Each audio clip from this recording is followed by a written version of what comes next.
Muy bien. Bienvenidas, bienvenidos. En unos minutos comenzamos.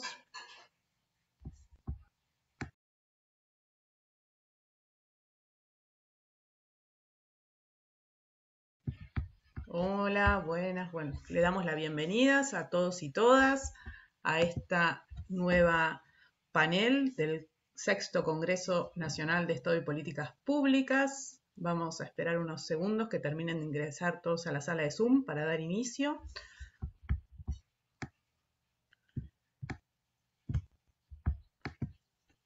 Muy bien, bien, ya estamos todos. Les agradecemos nuevamente su participación. Los invitamos a presentarse y a intercambiar a través del chat.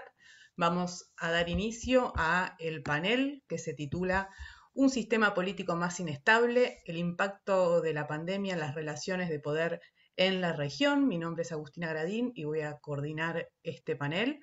En el marco de este sexto congreso, que tiene como título y convocatoria pensar la pospandemia en las políticas públicas para la reconstrucción. En ese marco consideramos que es muy importante poder repensar nuestro sistema político y las diferentes conflictividades que nos atraviesan, y para eso nos acompañan el doctor Mariano Fraschini, el magíster Nicolás Tereshchuk, y queremos contarles que el doctor Sergio De Piero, que es el director del Instituto de Ciencias Sociales y Administración de la Universidad Nacional Arturo Jauretche, por cuestiones de agenda de último momento no ha podido participar.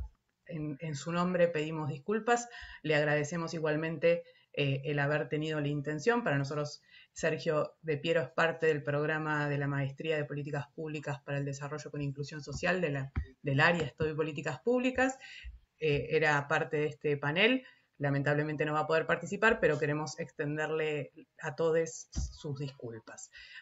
Igualmente vamos a dar comienzo con Mariano y con Nicolás. Queremos agradecerles a todos nuevamente la participación. Están presentes varios integrantes del área Estudio y Políticas Públicas, el doctor Daniel García Delgado, que es director del área, agradecerle su presencia hoy aquí con nosotros, a las compañeras Cintia Ferrari Mango, Jessica Fajardo, Darío Di Giacomo, Matías Reir, y bueno, varios también estudiantes de la Maestría de Políticas Públicas, tanto en modalidad presencial en pandemia y modalidad virtual. Ahora sí, habiendo hecho todas las aclaraciones, vamos a dar comienzo a este panel. Voy a presentar primero a Mariano Fraschini. Es politólogo, es doctor en Ciencias Sociales, docente de la Universidad de Buenos Aires y docente de la Maestría de Políticas Públicas para el Desarrollo y de Políticas Públicas para el Desarrollo con Inclusión Social, miembro del área de Estudio de Políticas Públicas y autor del libro Liderazgos en su laberinto, cómo ejercen el poder los presidentes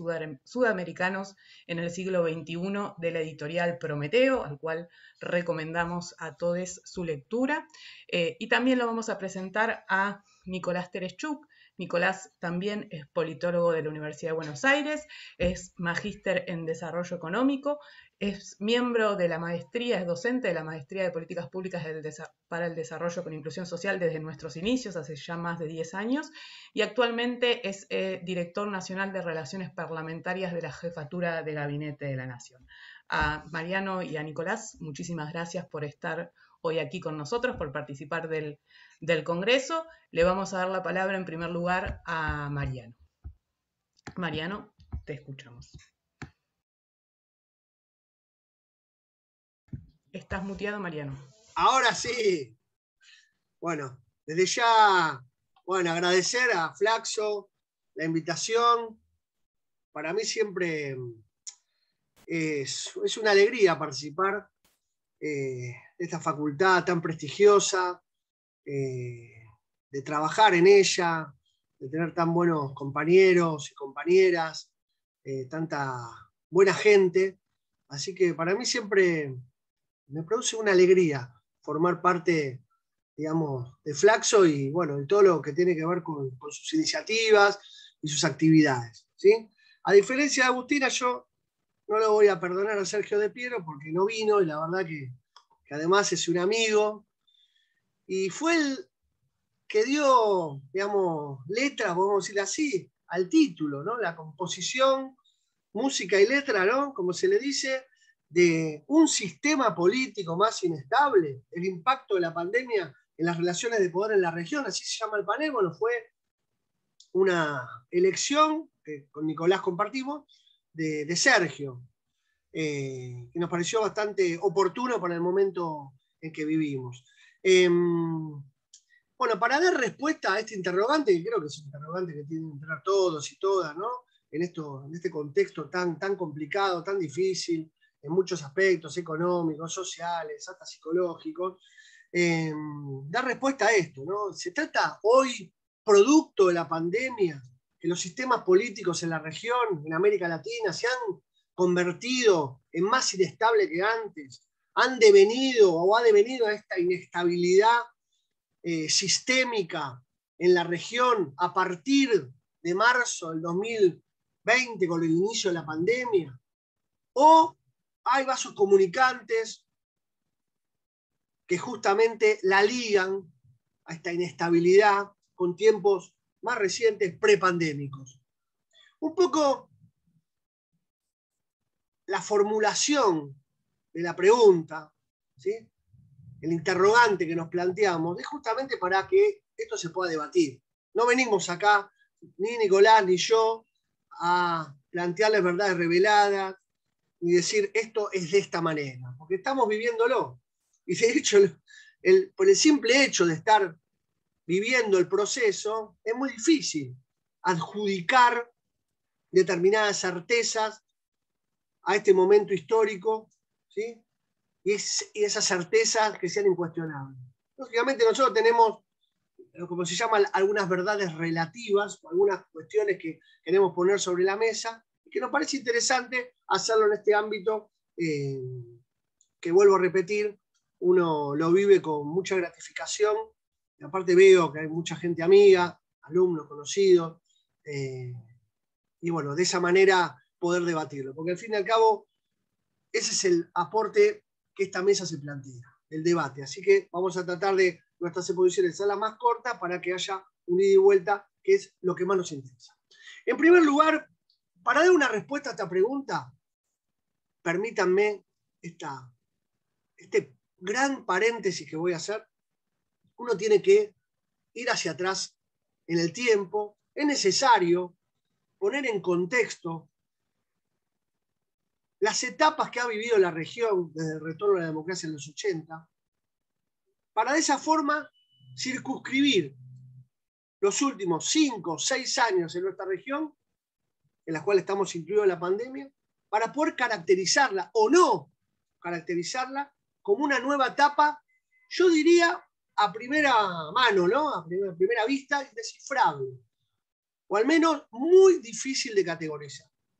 ¿Por qué digo esto? Porque los estudiosos en los 80, los académicos, politólogos, cientistas sociales, no había dudas en caracterizar el periodo histórico que comprende, digamos, del año 79, de la recuperación de la democracia en Ecuador, hasta el 91, 90, 91, Paraguay y Chile.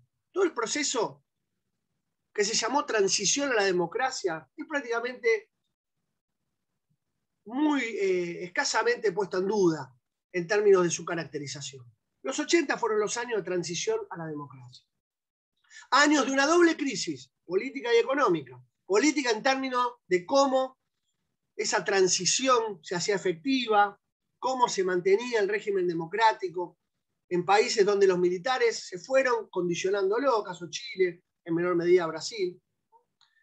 Y también, a partir de lo que fue la crisis de la deuda en México, todo el proceso económico, la crisis económica desatada a partir de ese año, cuando México dice, bueno, entramos en cesación de pago, no puedo pagar. ¿Cómo se reconfigura económica y políticamente? Insisto, en esa doble crisis, los primeros gobiernos de lo que llamamos la transición a la democracia. Los años 90, ¿qué nos muestran? Bueno, nos muestran un nuevo ciclo, ¿no? El ciclo del neoliberalismo. Si la transición a la democracia en los 80 Tuvo algunas excepciones, como ser Venezuela, Colombia, Costa Rica, que no tuvieron procesos militares, y en menor medida México, con su sistema político tan particular en torno a este partido hegemónico llamado PRI. El neoliberalismo en los 90 prácticamente inunda la región sin excepción. Todos los países se dirigen hacia el neoliberalismo. En un contexto claramente de posguerra fría, en un contexto de desintegración de la Unión Soviética, caída del muro de Berlín en términos simbólicos, y lo que implicó el triunfo del capitalismo en su versión neoliberal estadounidense. Esto que Fukuyama, en ese importante libro, categorizó como el fin de las ideologías. Acá hay un ganador y la historia pareciera congelarse, ¿no? En esa antidialéctica hegeliana que planteaba este autor. Pero no todo lo que brilla es oro, ¿no es cierto? En los 90, principios del siglo XXI, estos países que se habían embarcado en estas políticas o reformas económicas orientadas al mercado, políticas neoliberales, bueno, están en crisis. Y a partir del siglo XXI emerge un nuevo ciclo, el tercero, después de la transición y el neoliberalismo, que es el giro a la izquierda. Que, al igual que la transición, tuvo sus excepciones en nuestra región, pero mayoritariamente los países fueron en esa dirección. Entonces, hasta el año 2015, de 1971 al 2015, insisto, uno puede calificar o categorizar o conceptualizar cada etapa histórica con un nombre, que tiene un contenido: la transición a la democracia, como dijimos, el neoliberalismo con sus políticas en los 90, y el ciclo del giro a la izquierda, yo lo denomino populismo, políticas inclusivas, gobiernos nacionales y populares y grandes, etc. Pero a partir del 2015, con el triunfo de Mauricio Macri en noviembre de ese año, se abre un nuevo ciclo. Un nuevo ciclo que uno puede pensarlo como un giro a la derecha, un retorno a las políticas neoliberales. Pero también, luego de ir a la evidencia empírica, uno puede dudar de estas cuestiones, cuestionarlas y decir, ¿hay un giro a la derecha o no hay un giro a la derecha? Cierro el paréntesis y ahora voy a dar una nota al pie. Es cierto que uno puede ver la región y mirarla, observar la región a partir de estos tres estadios que mencioné, estos tres ciclos que mencioné. Pero también, Nico y yo somos estudiosos del sistema político latinoamericano, más que nada sudamericano. Hemos escrito bastante sobre estas cuestiones, pero nos hemos enfocado en los liderazgos presidenciales. Para nosotros, dentro del sistema político, los liderazgos presidenciales son un actor relevante, clave, para poder comprender justamente el sistema político en su conjunto. Entonces, otra mirada alternativa, además de la de los ciclos que presenté hace unos minutos, puede ser el que nosotros hemos denominado presidentes inestables o presidentes estables. Uno puede mirar del 79 hasta el 2015 la región a partir de ese prisma teórico. ¿A qué llamo yo presidentes inestables? Presidentes que no terminan su mandato. ¿A qué llamo o llamamos presidentes estables? Presidentes que no solo logran culminarlo, sino que se reeligen. Es como que tenemos dos casos muy opuestos, que están en las antípodas. Presidentes que no llegan, no culminan su mandato, sea por juicio político, renuncia forzada, renuncia o enfermedad, fallecimiento, lógicamente. Y los presidentes, por otro lado, estables, que se reeligen. Y en algunos casos más de una vez. Caso Chávez en Venezuela. Para graficarlo, los presidentes inestables tenemos desde Siles Suazo en Bolivia, pasando por Alfonsín, Collor de Mello en Brasil, Carlos Andrés Pérez en Venezuela, Bucarán, Mahuad y Gutiérrez en Ecuador. Ahí tenemos bastante inestabilidad, incluso va a hablar después Nicolás sobre el caso Lenín Moreno, que casi era otro presidente inestable que salía antes de tiempo. Sánchez de Lozada en Bolivia, Para no hablar solo de los neoliberales, el caso Lugo en Paraguay, Dilma Rousseff en Brasil, Zelaya en Honduras, Evo Morales recientemente, Kuczynski en Perú. Fíjese el conjunto de presidentes que tenemos inestables. Porque aclaramos, decimos inestabilidad presidencial porque no está en el presidencialismo esa inestabilidad. La democracia, con sus reglas de juego, se ha mantenido vivite y coleando, para decirlo así, ¿no? Pero lo que ha emergido ahí como un fenómeno inestable es el presidente. Porque el presidente sale, lo sucede el vice, o el Congreso llama nuevas elecciones, o el Congreso elige la sucesión. Y no parece haber grandes conflictos en ese marco. Por otro lado, los presidentes estables, ¿no? Los que se reeligen, que los tenemos dentro del neoliberalismo. Menem, Cardoso en Brasil, Fujimori en Perú, y los tenemos de giro a la izquierda, ¿no? Chávez, tenemos a Correa, Evo Morales, Cristina Fernández de Kirchner, Lula, y los tenemos la derecha, ¿no? Uribe, Santos. Es decir, del 79 hasta el 2015, y marco, y me paro ahí en el 2015, tenemos dos formas de mirar la región. En términos de ciclos o en términos de inestabilidad y estabilidad del presidente. En ambas miradas, lógicamente, estamos observando cosas diferentes. En un caso observamos más al sistema político, económico en general, y en un caso observamos al presidente. ¿Por qué paro acá? ¿Por qué freno en 2015? Porque a partir de 2015 se abre un gran interrogante que afecta tanto a la mirada puesta sobre los ciclos o puesta sobre los presidentes. Entonces acá me voy a permitir poner un cuadro que me parece oportuno para poder reflexionar al respecto. No sé si se ve bien. ¿Se ve? Sí se ve, Mariano. Bueno. A ver. Ahí. Bueno, ¿qué dice arriba?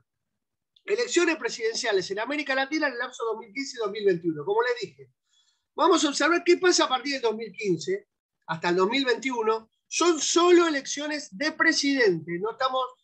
No puse en el cuadro ninguna elección legislativa, solo presidenciales. Del 2015 hasta la última que se dio en la región, que fue la de Perú, que no sé por qué no puedo bajar. No. Acá está.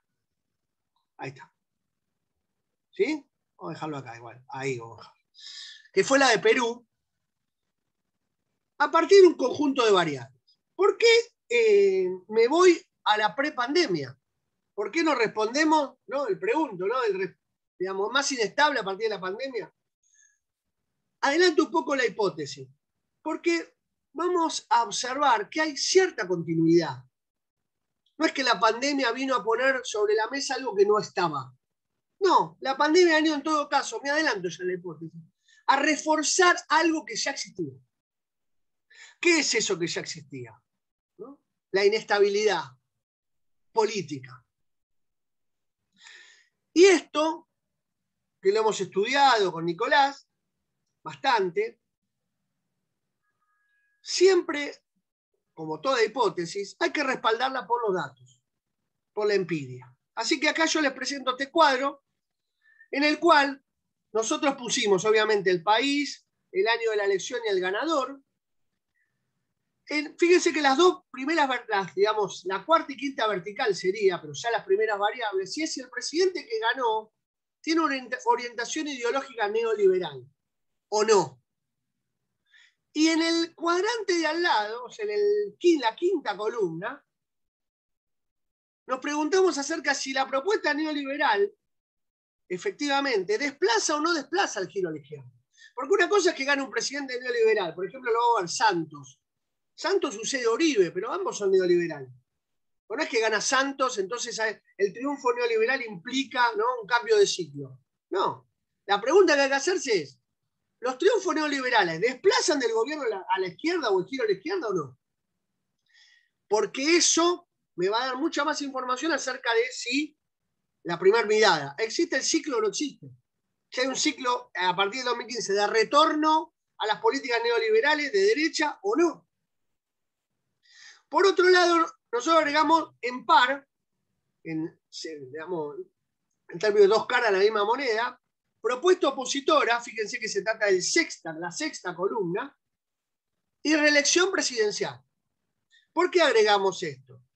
Porque va a ser importante la propuesta opositora dar cuenta si triunfa o no triunfa, y a la par, también si la reelección presidencial, que había sido todo marca registrada de los presidentes de giro a la izquierda, en el ciclo 2000, por poner un nombre, podemos poner el 99 cuando asume Chávez en términos simbólicos, hasta el 2015, ver si se mantiene en estos últimos 6 años, del 2015 al 2021. Y por último, otro elemento que nosotros pusimos es la presencia militar en la dinámica política, si existe o no existe. Todas las respuestas van sí o no. En algunos casos, como todo cuadro, se nos puede escapar algunas cuestiones, pero intentamos ser lo más preciso posible, ¿no? Cuando uno va a la evidencia empírica, comparativa, y hay muchos casos, bueno, uno siempre pierde un poquito de la precisión de cada uno de los mismos. Pero como son preguntas muy, muy generales, no hay tanta minuciosidad en el dato, bueno, me parece que el sí o no no creo que tenga errores, ¿no? Por ahí puede tener alguna mirada que vamos a ver a continuación. A ver, si uno mira Argentina 2015, vuelvo a repetir, Macri para nosotros es un antes y un después, es el que abre o no el nuevo ciclo. Es una orientación ideológica neoliberal que gana y desplaza el giro a la izquierda, por eso pusimos sí. Es una propuesta opositora, no hay reelección presidencial, no lo hubiese habido. Y no hay presencia de los militares en la dinámica política. En el caso de Perú, en el año 2016, Pedro Pablo Kuczynski, que fíjate que hace 5 años, pero qué lejos quedó, ¿no? Es una orientación ideológica neoliberal, claramente, pero no es una propuesta neoliberal que desplaza el giro a la izquierda. Ollanta Humala no era expresión de giro a la izquierda. Es más, había sido en un primer momento un posible giro a la izquierda en Perú, pero prácticamente en la segunda vuelta Ollanta Humala abraza el ideario neoliberal histórico de ese país, ¿no? Claramente es una propuesta opositora la que gana, no es reelección presidencial, y en Perú tenemos una presencia de los militares en la dinámica política. Por sobre todas las cosas, en la etapa 2019-2020, cuando hubo conflictos entre, primero la salida del presidente Kuczynski, y después, luego la sucesión de presidentes y los conflictos entre poderes ejecutivos y legislativos. ¿Sí? Nicaragua, Casarit, póngame silencio, por favor. Nicaragua, Daniel Ortega. Bueno, orientación neoliberal no, propuesta neoliberal tampoco, propuesta opositora no, sabemos que es una reelección, ¿no? Y hay una presencia importante de los militares en la dinámica política. Lenín Moreno, que es un caso que uno sí puede decir, bueno, Lenín Moreno, déjame decirte, orientación ideológica neoliberal, al ganar la elección, Lenín Moreno expresaba lo contrario, era la continuidad del país. Propuesta neoliberal que desplaza el giro a la izquierda, no.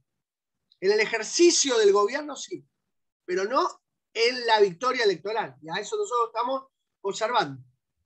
¿Es una propuesta opositora? No hay reelección presidencial. ¿Hay presencia de los militares? Claramente, la hubo. Todo el ciclo de protesta del año 2019, en octubre, precisamente, y antes también, los militares han tenido una presencia relevante en ese país.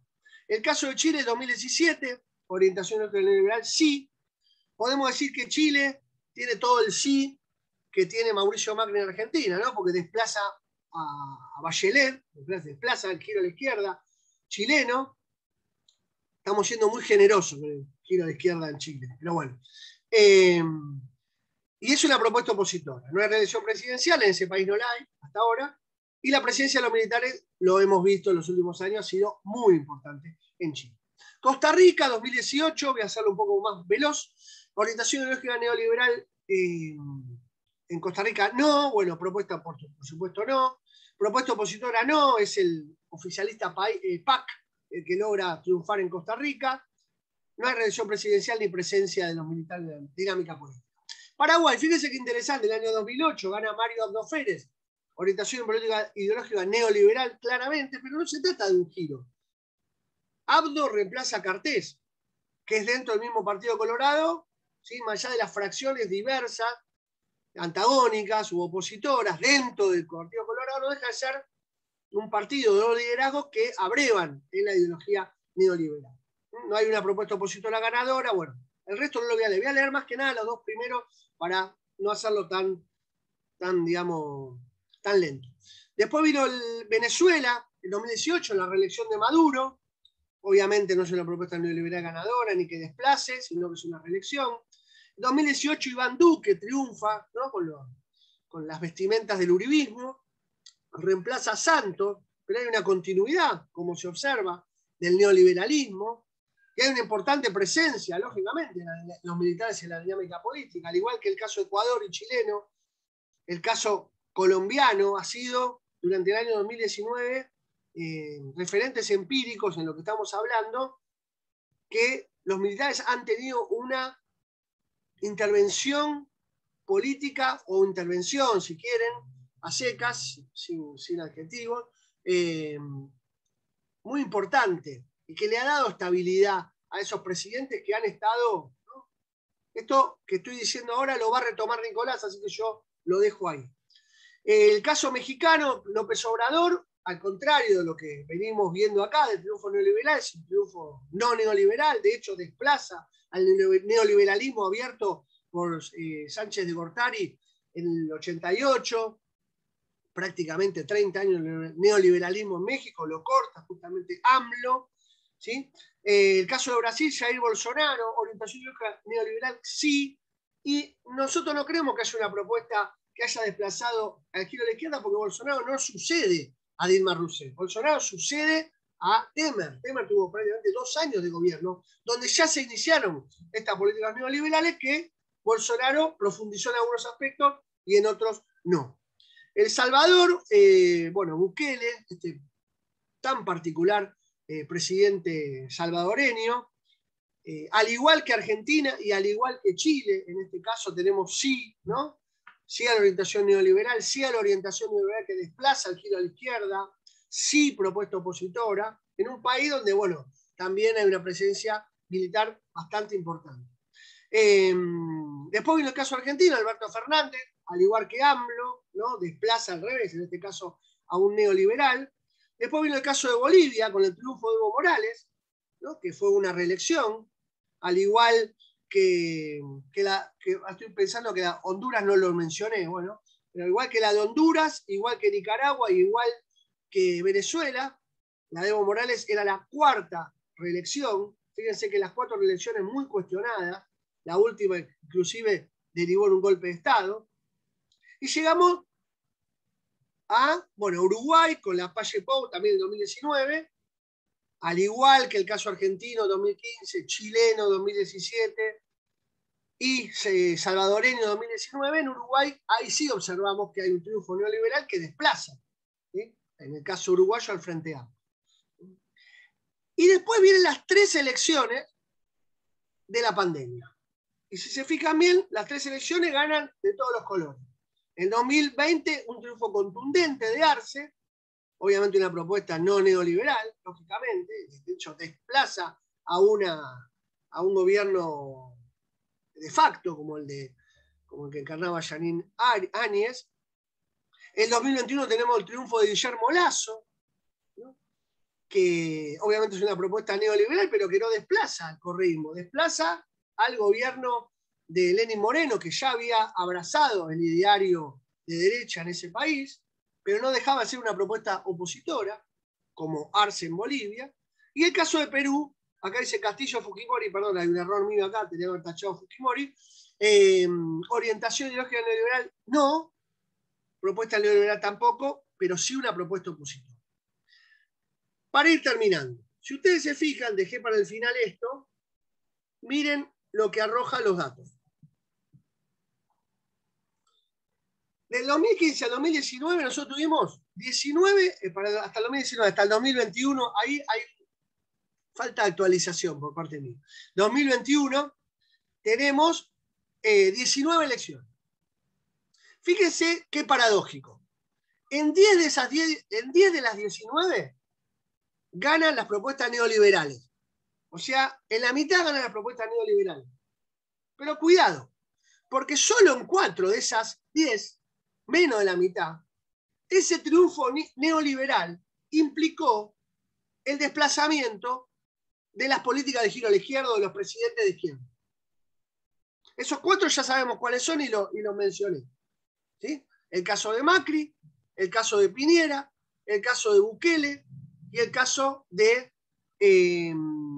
Lacalle Pou.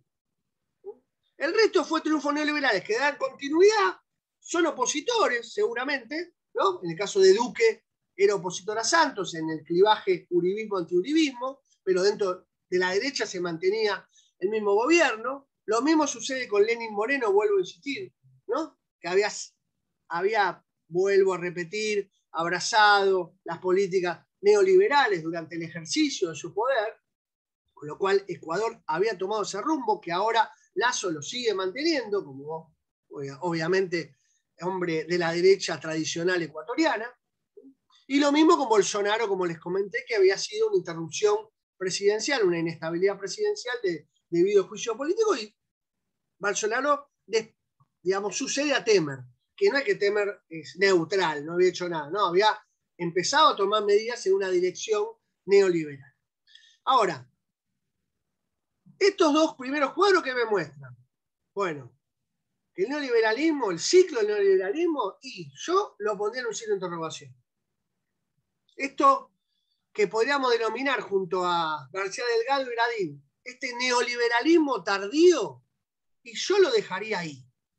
¿Qué significa lo dejaría ahí? Diría, bueno, se dio en algunos lados, parecía, ¿no?, que el campo fértil existente luego del triunfo de Macri, de Kuczynski, de Hernández, de Piñera, iba en esa dirección, pero no sabemos qué sucedió.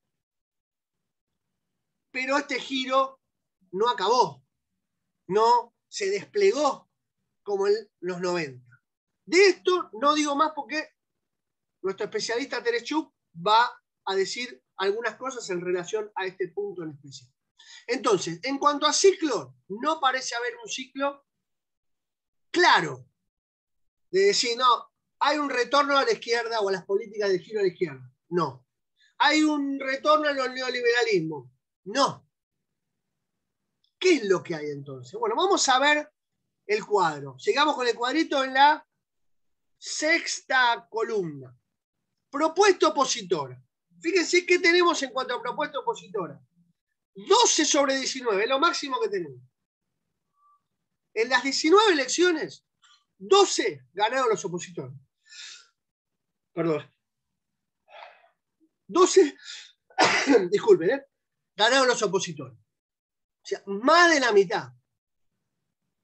Y en 4, el cuadro de al lado, en reelección presidencial, solo en 4 hubo reelección presidencial. Cuestionada la de Hernández, la de Ortega y la de Maduro, ¿sí?, en Honduras, Nicaragua y Venezuela respectivamente, y golpe de Estado en el triunfo de Evo Morales en octubre del año 2019 y el golpe en noviembre. Entonces, ¿qué se observa ahí? Bueno, acá lo que se observa, al menos los datos nos dicen, que en las elecciones hay una insatisfacción con los oficialismos. Eso se observa no solo en que ganan los opositores, sino que no logran reelegirse mucho. Como el caso de Macri en Argentina, ¿no?, el primer presidente que va y no logra reelegirse. Y en otros casos se va ganando. No pueden. Y en otros casos porque no pueden realmente. Lógicamente lo está vedado constitucionalmente. Pero lo que se ve ahí, que hay triunfos opositores, hay una importante insatisfacción política, económica, social, que las 3 elecciones que se dan en la pandemia evidencian que son más continuidad que algo nuevo. O sea, la insatisfacción ya venía. El triunfo de las propuestas opositoras precedía a la pandemia. Y por lo tanto, lo que hizo la pandemia en todo caso fue profundizarlo. Uno ahí puede tomar inclusive la elección argentina. Y bueno, otro triunfo opositor. Pero también tenemos el caso mexicano, que más allá de que pierde bancas, el presidente AMLO no deja de ser un triunfo en la legislativa de ese país. Pero bueno, uno puede ver en la pérdida de votos cierta insatisfacción. Y esta insatisfacción que muestra que hay una rápida circulación de las élites políticas, que en términos de ciclo, lo voy a decir ahora, no sucedía tanto, aunque la transición tuvo sus peripecias, ¿no? Los presidentes primero de la transición tuvieron sus líos, sus lindos conflictos, pero no sucedió tanto en el neoliberalismo ni durante el giro a la izquierda. Estos triunfos opositores con esa rapidez en tan poco tiempo. Y también llama la atención la presencia de los militares en la dinámica política. Han sido en algunos casos estos militares, estos triunfos militares, más que triunfo, digo, esta participación en la dinámica política también ha tenido que ver con esta cuestión que estamos mencionando de la insatisfacción con los gobiernos de turno, ¿no? Que en algunos casos ha ido mucho más allá de una simple protesta. Y las movilizaciones que tuvieron epicentro en Chile, en Colombia y en Ecuador en el 2019 eran la muestra fehaciente. De hecho, podemos decir que tal vez la pandemia, esto no me quiero meter porque también va a tomar Nico nota de estas cuestiones, también la pandemia, uno puede decir, ofició, en el caso de inestabilidad, estabilidad presidencial, la segunda forma de mirar el proceso latinoamericano, ¿no? Por ahí ofició como un escudo para esos presidentes, porque tanto Duque, Lenín Moreno como Piñera se mantienen hoy en el gobierno, cosa que si no hubiese habido pandemia hubiesen llegado o se hubiesen convertido en otros presidentes inestables como los tantos que tuvimos en nuestra región. Bueno, con esto yo culmino, le voy a dejar la palabra a Nicolás. Si uno tendría que responder a la pregunta de si un sistema político más inestable, uno podría indicar que la evidencia empírica me muestra que el lapso que se abre a partir del 2015 hasta el 2021 es un lapso de rápida circulación de élite política, un lapso de insatisfacción social con los gobiernos del turno, un lapso donde triunfan las oposiciones más que los oficialismos, un lapso en el cual las reelecciones han pasado de moda, podemos decir, y un lapso que, pandemia mediante, esta refuerza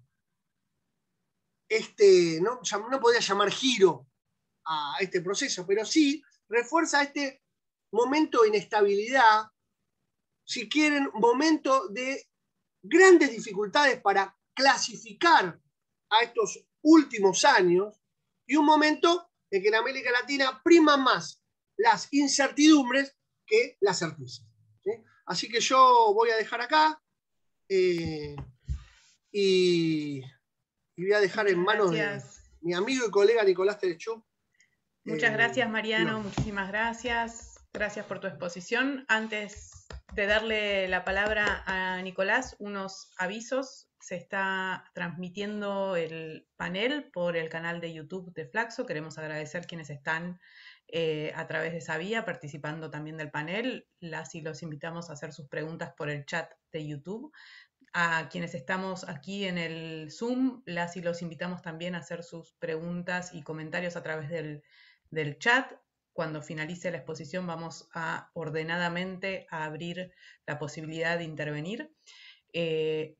A quienes hicieron la pregunta sobre si se va a poder acceder al material una vez finalizado el congreso, les contestamos que sí, que todos los paneles están siendo grabados y luego van a estar disponibles en el canal de YouTube, así que se van a poder revisitar para poder aprovechar. Dicho todo esto, ahora sí, le damos la palabra al queridísimo Nicolás. Nico.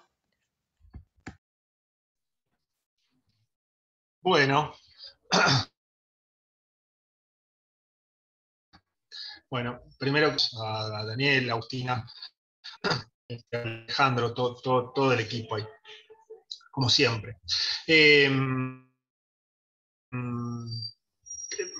Como habrán visto, la presentación de Mariano fue muy clara, le da realmente sustento a cosas que también fuimos escribiendo como muchas veces como intuiciones durante este periodo tan difícil de captar del 2015 en adelante, donde por haber analizado por ahí estos ciclos tan claros que marcaba Mariano, o estas situaciones tan claras de mayores periodos de estabilidad o inestabilidad, quiero decir, el ciclo del giro a la izquierda, de gobiernos populistas, nacionales y populares, de centroizquierda, progresistas, como la marea rosa, como lo vean en la bibliografía o como quieran caracterizarlo, también coincidió con un ciclo de gran estabilidad o mayor estabilidad en esta idea de presidentes que pueden elegir, reelegir, determinar sus sucesiones y tener un programa de más largo plazo, ¿no? Pero digamos, estas intuiciones que teníamos acerca de tener como pregunta, por lo menos, si venía un giro a la izquierda, o una de las cuestiones que yo voy a marcar, que es si, a la derecha, perdón, que si gobiernos de una especie de retorno al neoliberalismo iban a tener una fórmula de gobierno, de gobernanza, de gobernabilidad, de marcar un sendero de estabilidad en sus políticas, que siempre desde el inicio nos pareció una pregunta pertinente.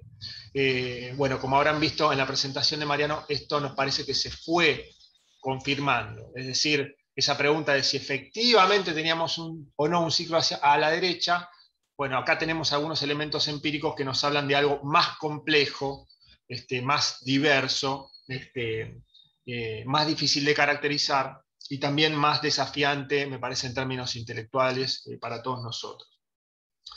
Voy a hacer 4 señalamientos de cuestiones que estarían por fuera del cuadro y que me parece que es interesante marcar.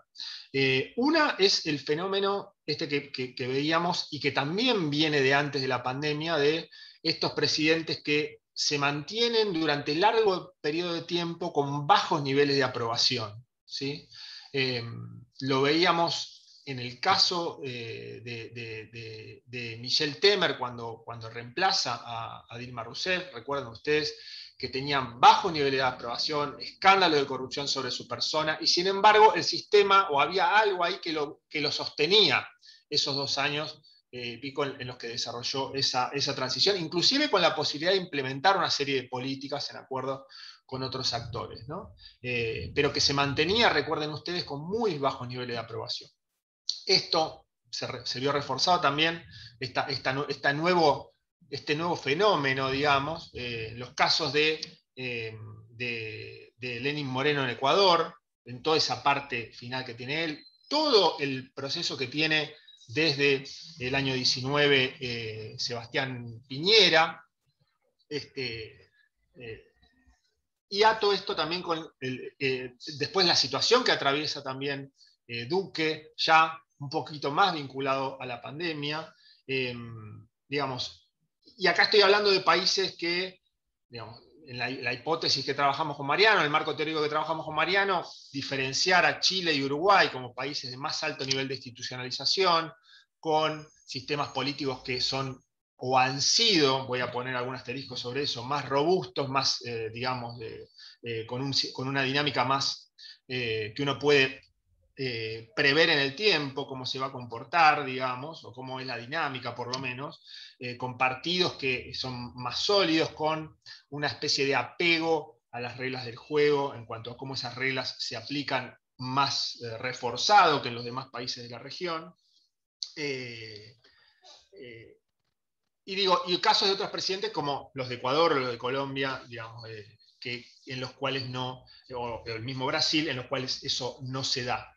Entonces, como una primera cuestión, insisto, y que también forma parte de este ciclo de más largo plazo, digamos, de la pandemia y más atrás, preguntarnos o tratar de mirar o hacer foco en estos, o hacer, digamos, sí, hacer zoom, digamos, sobre estos presidentes que por distintas razones se mantienen con muy bajos niveles de aprobación y sin embargo logran sostener su estabilidad en el cargo y hasta algunas agendas políticas y de implementación de políticas públicas también, ¿sí?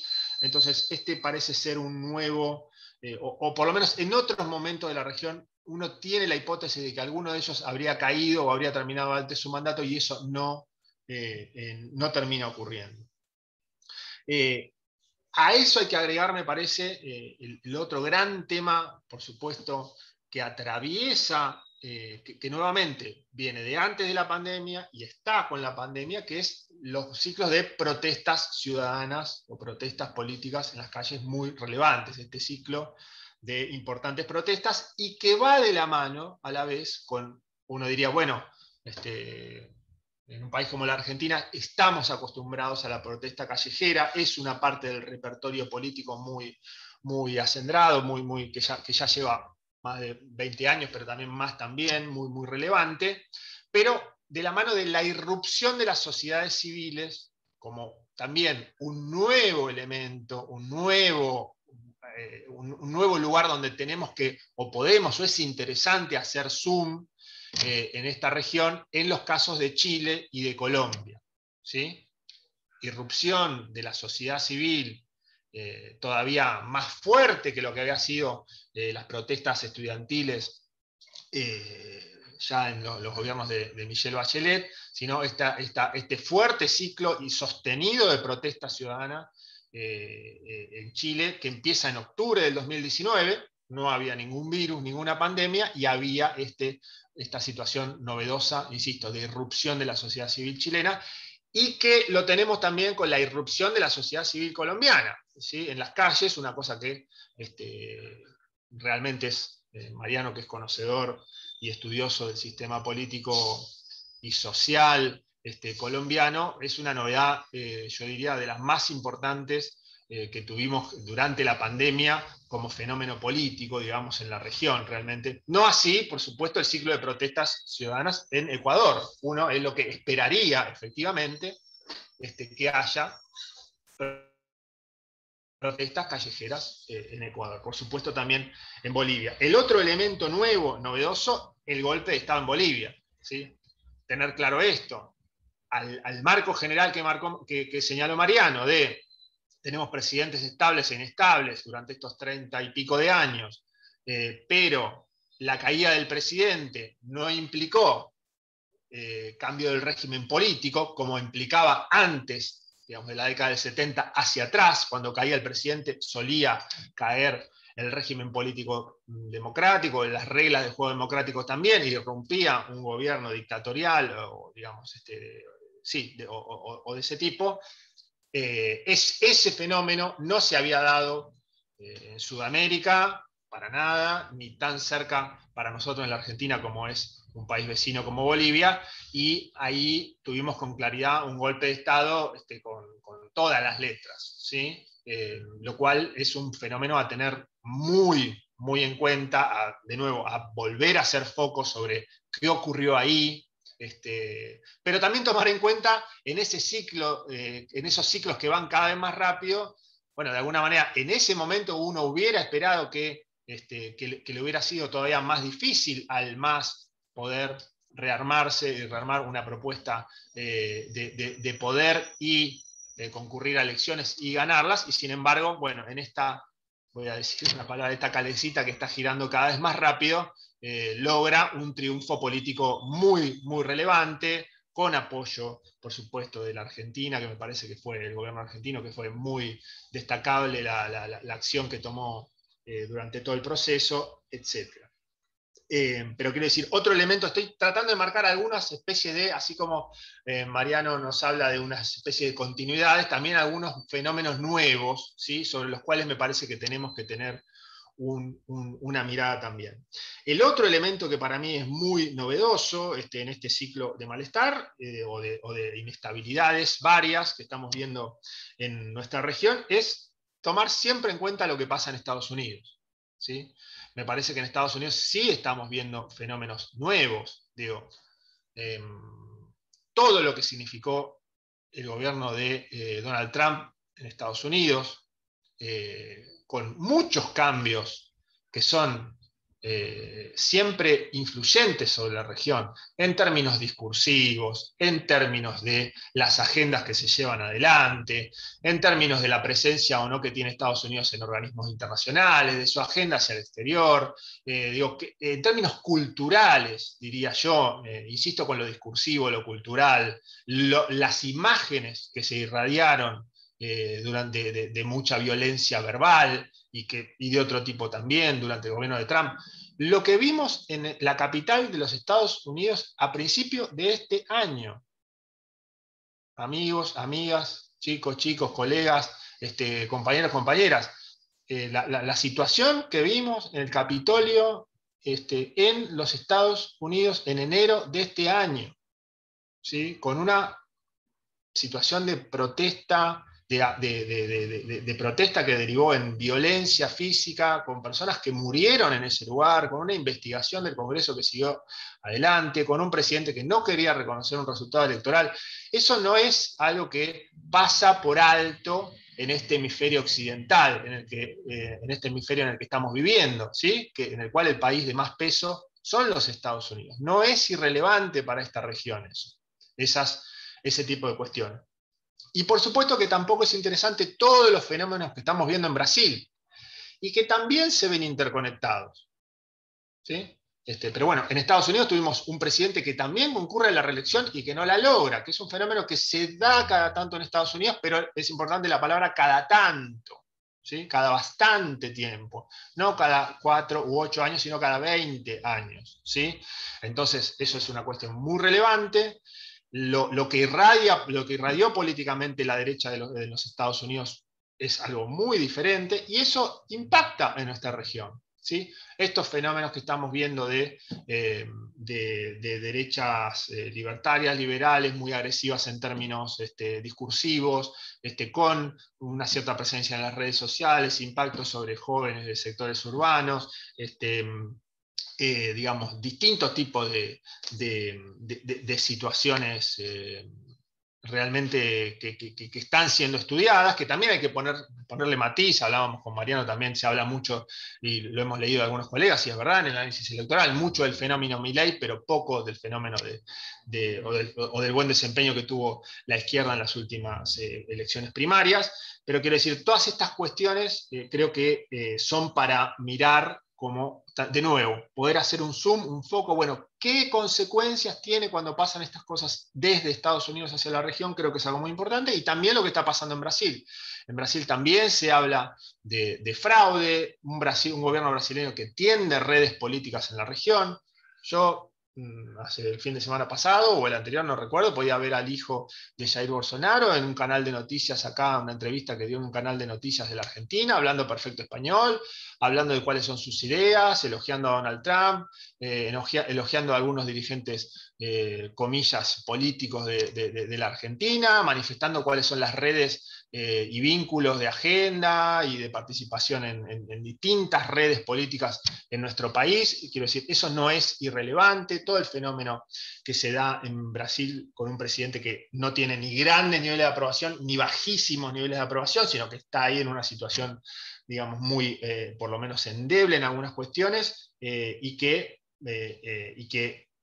quiere reformar el sistema electoral, moviliza sectores policiales y también de militares. Bueno, todo lo que ustedes ya saben sobre lo que pasa en Brasil, esos también son fenómenos nuevos. Brasil es el país más grande de esta región, atravesó en los últimos 10 años la crisis económica, la recesión más larga y profunda de toda su historia económica, produjo un fenómeno político con las características tan complejas como las que tiene Bolsonaro. Entonces, me parece que ahí también hay un foco de atención que tenemos que tener sobre algo nuevo o novedoso y que tiene impacto. Cuando uno dice, bueno, ¿cómo puede ser que en la Argentina tenga cierto éxito electoral o pueda tener representación en el Congreso algunas expresiones ultraliberales, tan agresivas como las que vemos en la ciudad de Buenos Aires? Bueno, lo pongo de otra manera, difícilmente podría no ocurrir eso habiendo fenómenos como lo de Trump, Bolsonaro o Vox en España, y las redes que ya existen o que ya existían de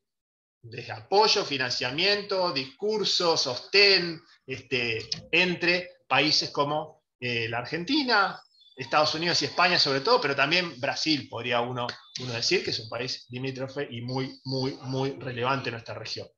Entonces, otra cuestión novedosa o nueva para mirar, para prestar atención, y para también que tengamos nuevas preguntas para hacernos y estudiar.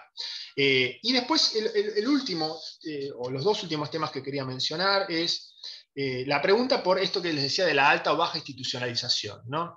Hasta acá veníamos con este mapa en el cual decíamos siempre con Mariano, bueno, Sudamérica somos países de bajo nivel de institucionalización, donde las reglas son muy lábiles, donde hay cambio de normas y de reglas de juego muy seguido, o las normas existentes no siempre se aplican como están en la letra fría de la ley, ¿sí? En tema de cambio de las normas y de enforcement de las normas, de aplicación de las normas, como han estudiado María Victoria Murillo y otros autores, pero con las excepciones de Chile y Uruguay, ¿no? Muy importantes, insisto, donde estos fenómenos de la habilidad de las normas funcionan de manera diferente, donde el sistema político uno podía considerarlo mucho más robusto, etc. Donde, por ende, el liderazgo presidencial como tal tiende a como eje del sistema político, sino que los partidos políticos todavía tienen o tenían allí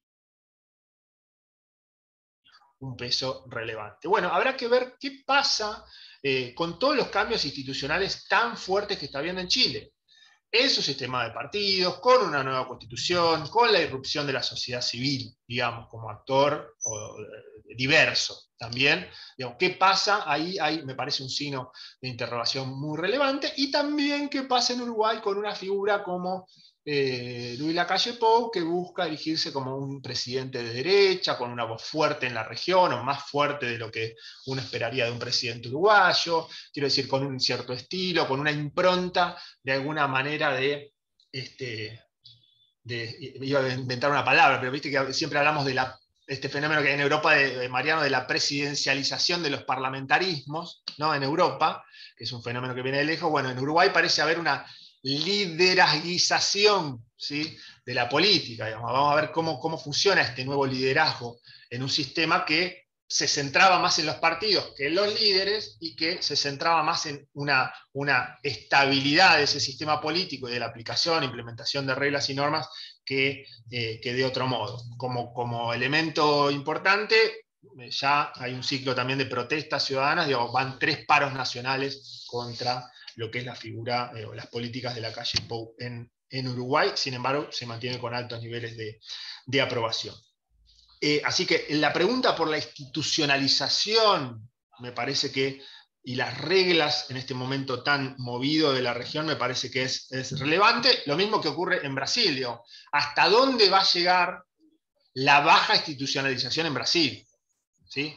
Lo teníamos como un país de baja institucionalización, nos costaba creer siempre que fuera un país que fuera en un viaje de la baja hacia la alta institucionalización.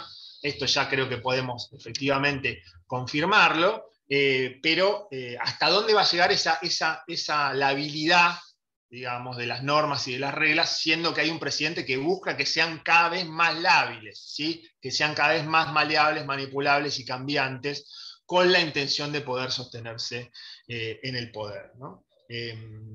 Así que eso me parece que también es relevante, y dejaría también en el centro la pregunta de por qué, que tiene respuestas, me parece, múltiples, hasta acá, ¿por qué hasta acá los gobiernos con una impronta más de derecha o neoliberal, que tienen una presencia importante en el cuadro de Mariano, si bien no podemos hablar de un giro, justamente en el cuadro nos habla de 10 de 19 en las elecciones, con lo cual no es un número despreciable, ¿sí? ¿Qué es lo que hace que tampoco estén pudiendo, en este contexto, tener un nivel de sostén o de estabilidad o de previsibilidad como sí tuvieron los gobiernos del giro a la izquierda en la región en los 2000, donde uno podía ver sus agendas desplegarse, sus elecciones y reelecciones, o incluso su determinación de cómo iban a ser las sucesiones, por más que no fuera reelecta la misma persona, ¿no? Así que estas son por lo menos las preguntas que a mí, como verán, no tengo buenas respuestas para todas ellas, pero creo que son lugares donde tenemos que hacer foco, y requerimos de todavía mucho más estudio y prestarle atención a ciertos fenómenos que sí, insisto, me parece que en un contexto de varias continuidades en el último lustro y un poquito más, también nos hablan de algunas novedades, ¿sí? Así que por lo pronto esos serán los puntos que yo quería marcar y tener la posibilidad de abrir a que charlemos, a preguntas y a consultas. Gracias. Muchísimas gracias, Nico. Muchísimas gracias por la exposición. Hay algunas preguntas ya en el chat. Las y los invitamos a hacer sus preguntas. Si alguno quiere levantar la mano para tomar la palabra, nos por favor nos lo informa. En este están todos muteados, pero podemos darle la palabra a quien lo requiera. Voy a leer las preguntas que son tanto para Mariano como para Nicolás. En principio, Jessica Fajardo pregunta cómo ven la incidencia de la presencia de los militares en la dinámica política, en la inestabilidad de los liderazgos y del mismo sistema democrático. ¿Se puede pensar alguna relación con la orientación ideológica de los gobiernos? Una pregunta muy interesante. Y hay otras dos preguntas que están muy vinculadas entre sí, una de Eugenia Fernández y otra de la persona que está con el usuario de Inmunizaciones Salud. Eugenia pregunta cómo ven la irrupción de partidos políticos como Milei en el escenario político, y la otra participante pregunta cuál es su opinión respecto a los discursos de derecha presentes en la región, cómo se materializan en las políticas públicas de los diferentes gobiernos. Creo que son dos preguntas que están muy vinculadas. Mariano, Nicolás, no sé si alguno quiere hacer alguna reflexión al respecto.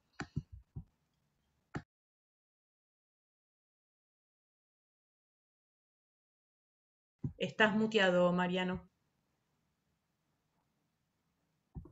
Uno se manda ahí, no ve. Estás. Tenemos que estar acostumbrados ya cuando uno está muteado, pero bueno, no nos damos cuenta.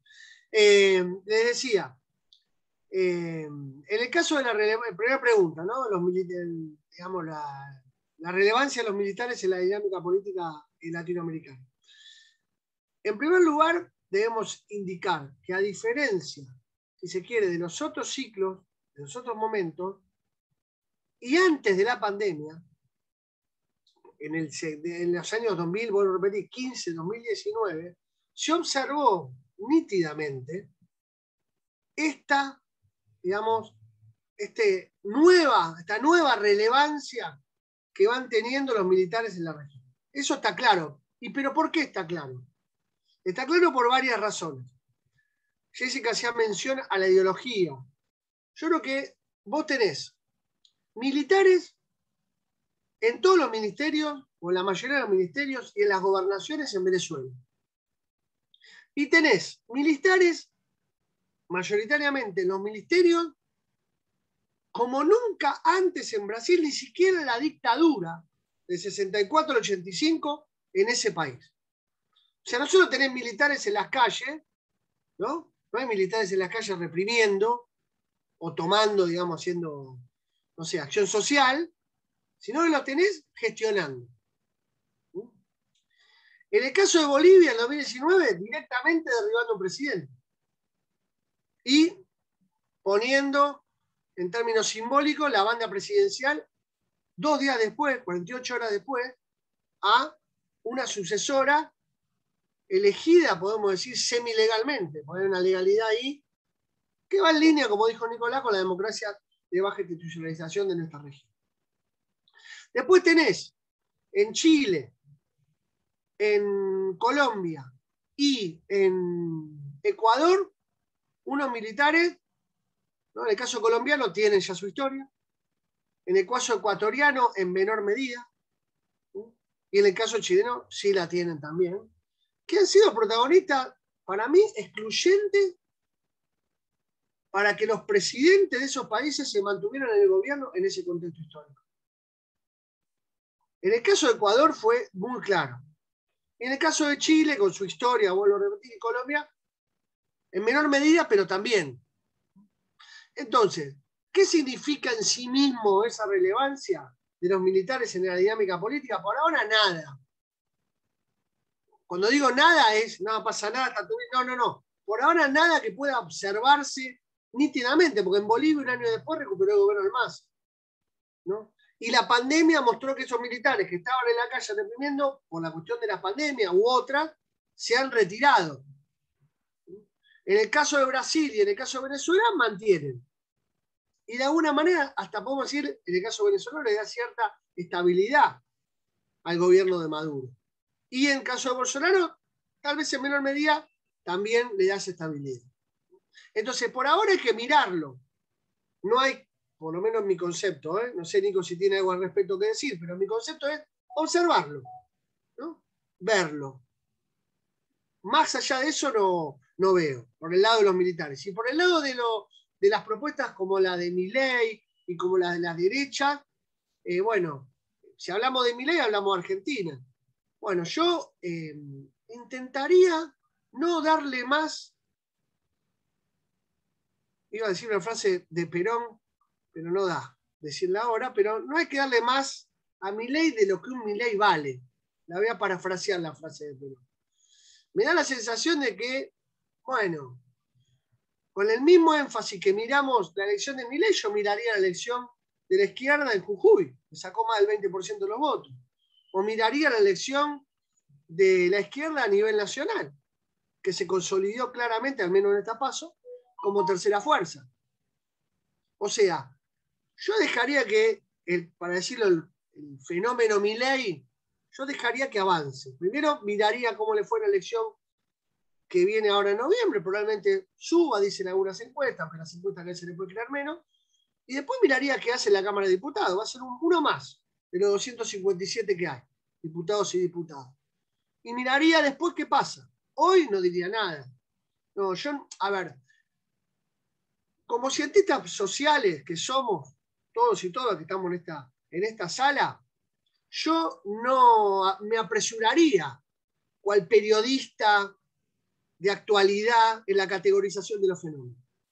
Yo dejaría que esos fenómenos decanten y después, una vez desplegados, le daría una mirada profunda, si se quiere, o una mirada muy lejana a los títulos rimbombantes y a lo que la opinión pública me dice que tiene que pasar o ser.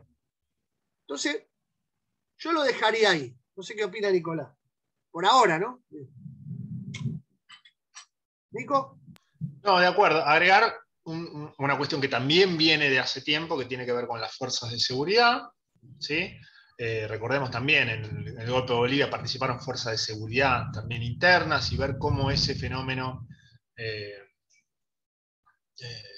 es de relevancia y es anterior a la pandemia también se despliega, o sea, qué rol político, entre comillas, juegan las fuerzas de seguridad, no solo las fuerzas militares. Y con respecto a estas nuevas derechas, etcétera, yo creo que sí hay que analizar, digamos, también cómo se adapta el sistema político a ellas, cómo ellas se adaptan también al sistema político.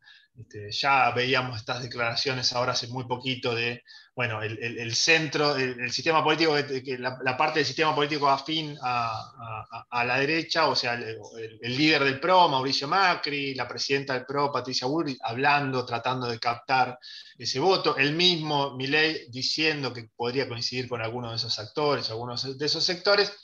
Entonces, también hay que, como dice Mariano, ver cómo se mueven entre sí, cómo se interrelacionan, para poder entender bien cuál termina siendo el impacto. Sí me parece que hay una cuestión social relevante del discurso público, del debate público que hay que seguir viendo con mucha... digamos, con mucha atención, pero fíjense que en el día de ayer, por ejemplo, una persona que protagonizaba un ataque misógino a una funcionaria del gobierno nacional, no es del partido de Milei, sino del partido PRO, y viene de ser electo y reelecto. ¿Sí? Entonces, muchas veces estos discursos de odio tan potentes, estas cuestiones de ataque a las mujeres, a otras minorías, etcétera, etcétera, proviene no de la periferia, sino del centro del sistema político y comunicacional también, en los prime time, en los programas que tienen más rating, y no en lugares oscuros, nuevos, novedosos, que van de la periferia hacia el centro, digamos, supuestamente, ¿no? Así que eso es también algo a tener en cuenta. Hablábamos de Trump y de Bolsonaro, nada menos que presidentes de los dos países más grandes de todo nuestro hemisferio. No es un fenómeno que viene de las adyacencias, de las periferias, ¿no? Sino que ha estado y está, hay que mirarlo con mucho detenimiento en el centro, ¿no? Yo agregaría un elemento más último y seguimos con las preguntas. Recordemos, los años 90, ¿no? Aldo Rico, Patti, Bussi siendo gobernador de Tucumán, Si lo recuerdan, también en ese momento se planteaba que los militares, se lo deglutió el propio sistema. Recuerdo el que se vayan todos, ¿se acuerdan? Que se vayan todos las asambleas, ahora comienza toda una nueva etapa. 2 años después, 80% de participación votando en los partidos tradicionales. Es decir, hay que intentar no, uno lo voy a decir coloquialmente, no volverse loco ni loca con fenómenos que recién son muy incipientes, que se pueden evaporar en meses, o no. Yo no le estoy, ¿se entiende lo que digo? Yo no le bajo el precio. Yo lo que digo, bueno, dejemos que avance un poco más, porque es muy difícil mirar desde hoy. Primero de hoy, mirá, tanto, uy, ¿cómo puede ser la derecha? Pero si uno se atiene los datos, bueno, sumemos cuántos votos obtuvieron los candidatos de la derecha en esta última elección en la ciudad de Buenos Aires, y van a ver que es un número muy similar a lo que Mauricio Macri ha sacado en segunda vuelta en el año 2007-2011. O suele ser un voto que uno suma a los actores de la derecha, de Unión Cívica Radical, de PRO, cuando van separados, y es muy similar. O sea, van cambiando la figurita, pero los porcentajes siguen siendo muy semejantes. Así agrego una cuestión más sobre el fenómeno militar. Fíjense ustedes, quizá los militares, muy determinante en el momento en el cual se quita del juego al principal candidato, líder opositor en aquel momento, Lula da Silva, encarcelándolo, muy determinante su posición pública y política en ese sentido, y ahora no muy determinante al momento de la liberación de Lula.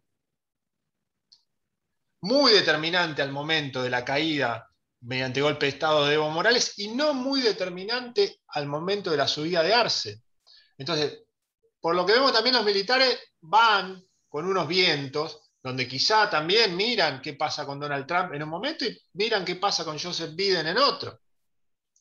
¿Sí?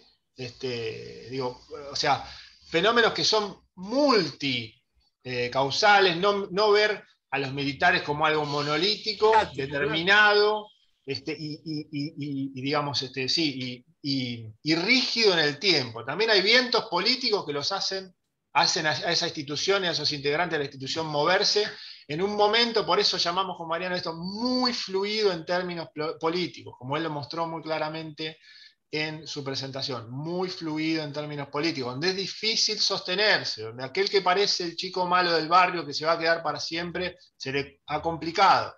Entonces creo que tenemos que ir muy, muy paso a paso en los análisis que vayamos haciendo.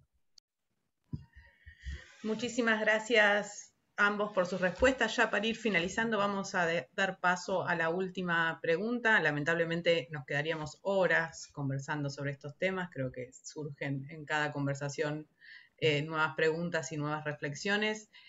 Vamos a hacer la pregunta de Salvador, que pregunta con respecto a Colombia, ¿qué perspectiva se observa desde la región de cara a las elecciones que tendremos el año entrante? No sé si alguno quiere hacer alguna reflexión al respecto.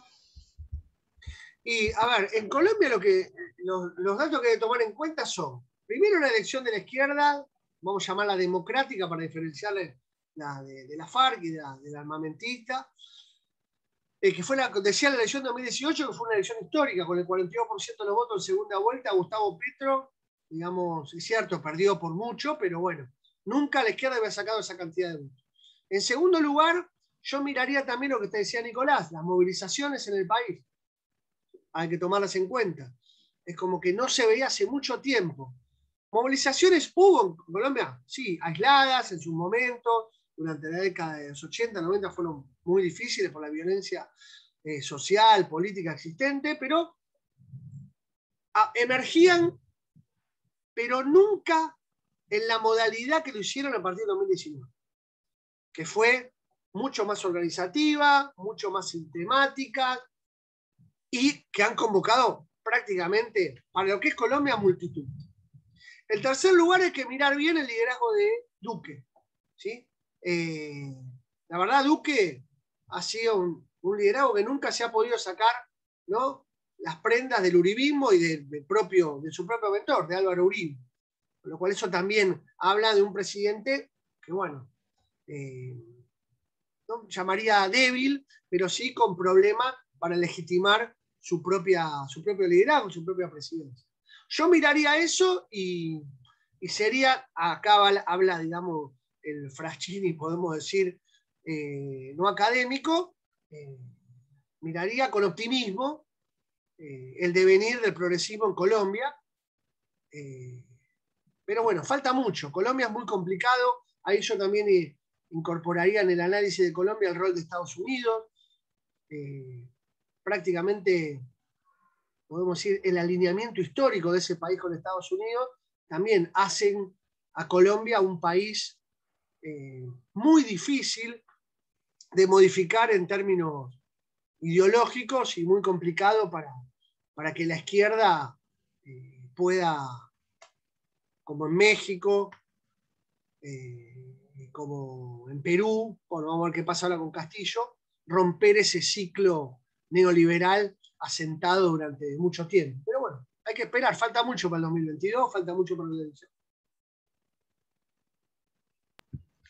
Muchísimas gracias, Mariano, por tu respuesta. Ya nos quedan unos minutos nomás del panel. Por cuestiones de organización, vamos a estar finalizando en hora para poder facilitar el inicio de los próximos paneles. Les agradecemos a todos la participación en este panel, sobre todo y por supuesto a Nicolás y a Mariano. Agradecemos muchísimo compartir este espacio, que es un espacio que compartimos hace varios años en diferentes congresos, forma parte de nuestro espacio de reflexión colectiva sobre esos temas que nos atraviesan en nuestras prácticas profesionales, tanto en la maestría de políticas públicas en sus dos modalidades, como en las diferentes actividades del área de Estado y Políticas Públicas.